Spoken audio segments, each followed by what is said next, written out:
Hi everyone, welcome to Monday Mentoring Moments for Young Women. I'm Dr. Chris Strobel, award-winning author, keynote speaker, founder, and a grateful believer in Jesus Christ.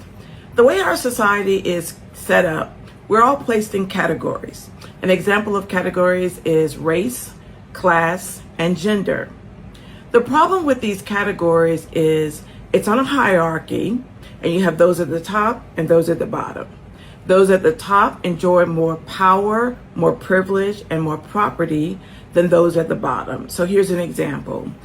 If you are a male, if you are white, if you are upper class, then you have more power, property, and privilege than someone who's on the bottom if you are black, female, and working class. That's where the inequality comes from. And to change that, that's a structural problem. You have to change the structure of those classes, of those categories. And the way that you change the structure is by laws and public policy. You got to change that.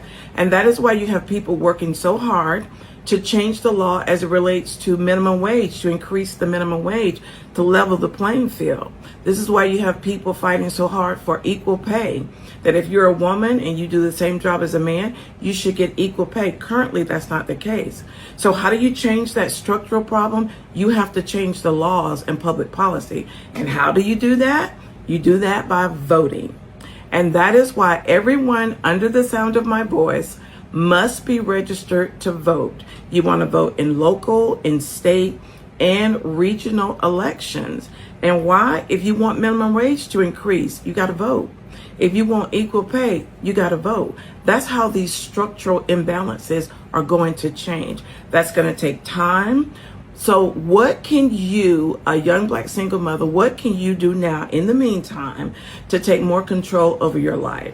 And one thing that you can do is get a better handle of your personal finances.